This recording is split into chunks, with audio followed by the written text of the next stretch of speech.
नमस्कार मंडळी. तर तुम्हाला थंबनेलवरून समजलंच असेल की हा व्लॉग कशाचा आहे. आम्ही संध्याकाळी निघालो आणि त्यानंतर आम्ही लातूरमध्ये पोहोचलो. तर एवढं आभाळ आलं होतं की बस जणू काय आता पाऊसच पडतोय असं वाटत होतं, पण दिवसभरात पाऊस काही पडला नाही. त्यानंतर मी आली होती माझ्या मैत्रिणीकडे. एक निमित्त असतं म्हणा, कारण की आता तिला ज्वेलरी पण तिने ऑर्डर केली होती, त्यामुळं मग मला तिच्याकडे यावं लागलं. त्यानंतर ही तिची गोड मुलगी एवढी छान बोलते ना, खरंच खूप छान गप्पा मारते. तिचा सगळा स्वयंपाक होईपर्यंत मी सर्वांना जेवायला वगैरे वाढून घेतलं. त्यानंतर तिनं असा मस्त मेनू बनवतं, पनीरची भाजी, चपाती, खिचडी, पापड, त्यानंतर पुरणपोळीही बनवली होती आणि धोंडे म्हणजेच अनारसे तेही बनवले. ते सर्व जेवण झाल्याच्यानंतर मस्त अशी मी तयार झाली आणि त्यांना बाय करून आम्ही निघालो पाहुण्यांकडे. आम्ही इथून रिक्षा केली. लातूरच्या जवळच गाव होतं, त्यामुळं काही जास्त वेळ लागला नाही आणि तिथं पोहोचलो. तर हे माझे आहे सर्वात लहान आणि सर्वात जाऊ आणि दीर.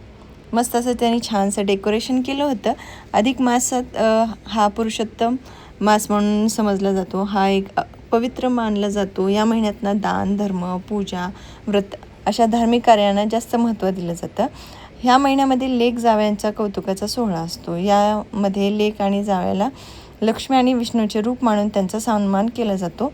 असाच हा त्यांचा लग्नानंतरचा पहिला अधिक मास आहे. मुलगी आणि जावयाला घरी बोलून कपडे, भेटवस्तू, आशीर्वाद हे असं दिलं जातं. असेच ह्यांनी सर्व केलं आणि त्यानंतर आमच्या दिरांनी त्यांच्यासाठी सन्मान केला. त्यांचा आईची ओटी भरायची असते म्हणून ओटी भरून घेतली.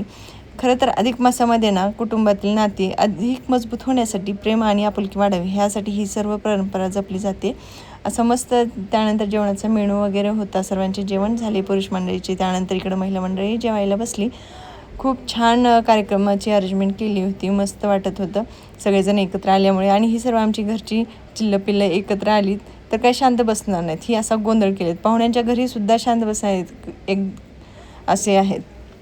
तर काही जण टी व्ही बघण्यात व्यस्त होते. त्यानंतर मग इकडं थोडंसं बाकीचं ज्या काही आपल्या परंपरा असतात, मानसन्मान असतात, तेही द्यायचे होते त्यांना.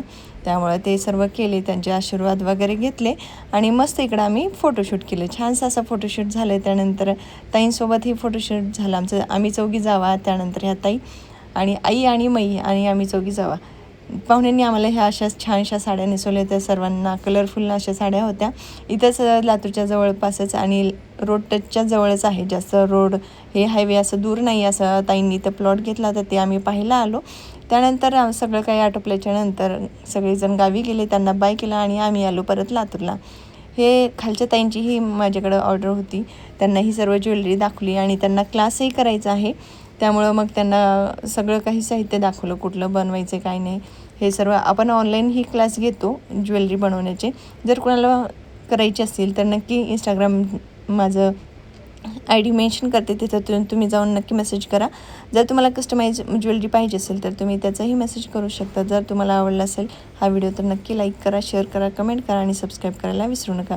संध्याकाळी जेवण वगैरे झालं. त्यानंतर आम्ही त्यांना बाय केलो. मुलगी काही बाय केलीच नाही शेवटी, कारण तिला वाटत होतं की मऊ इथंच राहापर्यंत आम्हालाही शक्य नव्हतं. त्यामुळे आम्ही सर्वजण तयार झालो आणि परत निघालो परतीच्या हॉटेल. चला भेटूया उद्या, तोपर्यंत बाय.